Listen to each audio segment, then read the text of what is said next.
Hey everyone, my name is Wedge. Some of you may not be keen to this information, but this morning a new 5-color sliver was released.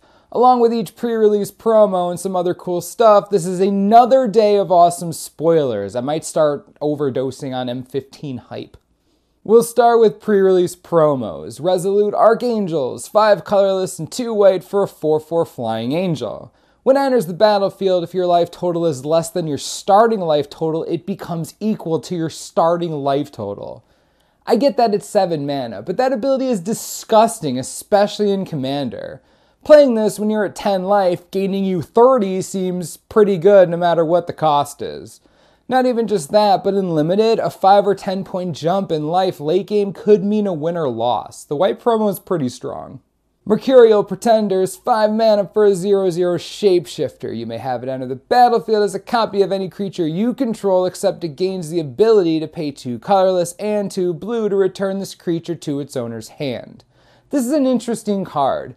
I would compare it to Clone, but you can only copy creatures you control.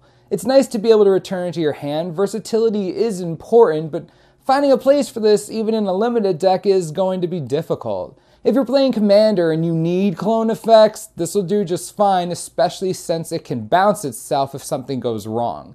Past that, I'm not sure where I'd put this.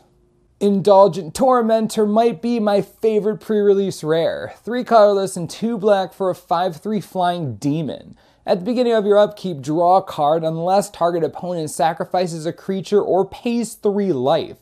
This is a great choice either way. If you run this at the top end of an aggressive strategy or just as an additional beater, you're getting advantage somewhere. They either lose life, lose board presence, or you gain card advantage. This is a great limited card.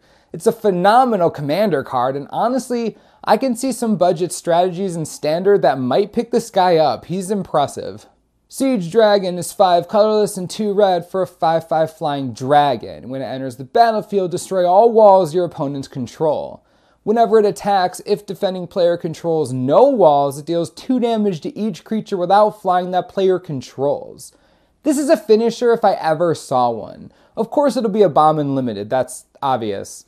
Its more potent use could be in Commander. There are plenty of decks that run a ton of small utility creatures at 2 toughness or lower. Threatening this ability could devastate certain strategies. It's not bad. The last pre-release promo is Phyto Titan. 4 colorless and 2 green for a 7/2 plant elemental. When it dies, return it to the battlefield tapped under its owner's control at the beginning of their next upkeep. Well, this is sweet for Limited. Removal is highly coveted in Draft and Sealed. The fact that this guy laughs at destroy effects is extremely powerful. As far as limited play goes, this might be the most powerful pre-release card. Personally, the first thing I thought of when I saw him was Life's Legacy, but that's just me, so I'll leave that there for you. Have a nice day. That's it for pre-release promos. Next up, we have Boonweaver Giant, a whopping 7 mana for a 4/4 giant monk. When it enters the battlefield, you may search your graveyard, hand, and library for an aura card and put it onto the battlefield attached to Boonweaver. Okay, I don't know about you, but when I think of aura tutor abilities, I think of Sovereigns of Lost Alara. When I think of Sovereigns of Lost Alara, I think of Eldrazi Conscription. While I would die to see this in Standard with Gift of Immortality, Righteous Authority, and a bunch of other cool stuff, he is super slow and screams Commander to me. I fully expect people to test him in Standard, and if you do, please let me know how that goes, because playing this guy would be a dream. Next up is Aether Twister. Sweetheart. This is 3 colorless, 2 blue mana instant. For each attacking creature, its owner chooses to put it on the top or bottom of their deck. This card is extremely powerful and in some ways more effective than a destroy all creatures effect. First, this gets around indestructibility. That's huge. Second, it gets rid of tokens really well, even indestructible ones. Third, it's an instant. This may be the most important aspect of this card. Playing wrath effects as sorceries can be tough because it leaves the shields down. With this card, you don't have to do that. I expect this to see Standard play, especially if there are no suitable replacements for Supreme Verdict. Even then, this is a sideboard card at the very least. Illusory Angel is getting a sweet new reprint. The only printing we have is from Plane Chase 2012, so it's pretty cool to get another one. Not only that, but the card itself is really strong. It synergizes well in cheap aggressive strategies, especially ones that have zero cost spells. A 3-mana 4/4 is pretty huge, especially if you can get it out early. I wouldn't be surprised to see this card in Standard. 4/4 flyers are always generally strong regardless of the meta. We're almost there, guys. Generator Servant is 1 colorless and 1 red for a 2/1 elemental. You can tap and sacrifice him to add 2 colorless mana to your mana pool. If that mana is spent on a creature spell, it gains haste until end of turn.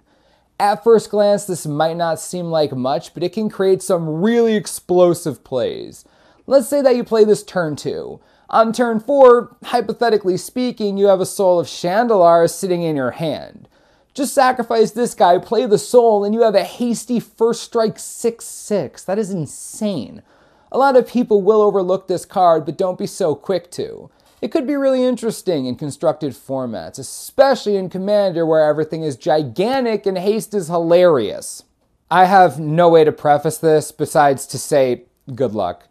Sliver Hivelord is 1 white, 1 blue, 1 black, 1 red, and 1 green for a 5/5 legendary creature Sliver.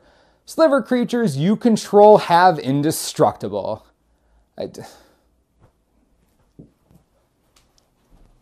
Do I really have to say anything? Sliver players already loved Commander because they got to, play Slivers. Now they're all indestructible. Are you kidding me? Let's not even talk about Commander. Look at Standard. You're telling me that I need an exile effect or these guys are never going away? I know a lot of people will say Slivers can't be in Standard, but between Mana Confluence, Sliver Hive, Painlands, and other effective duels, if there were ever a time they could shine, this seems like that time. Just consider the big picture here. Slivers have always been vulnerable to board wipe. It's one of the things that make them balanced in Commander and casual play. If you take that away, what do you have? It's like chaos would be the answer you're looking for. If you're a Sliver player, you're probably watching this video upside down because you're dancing on your ceiling. If you don't like Slivers, you're in for a rough, rest of your life. I have nothing to make you feel better. The card's ridiculous. All hope is lost for you. I'm sorry. Real talk, guys. I'm waiting for one day of spoilers that won't make me want to pre-order a case of this set. If you've pre-ordered M15 already, good on you. If you haven't, you should find other people who haven't so you guys can start a support group or something. There are no longer words to explain the hype behind this core set. It's a core set. My brain just doesn't get past that. Okay, just comments, they're below, talking them to me. Just do it.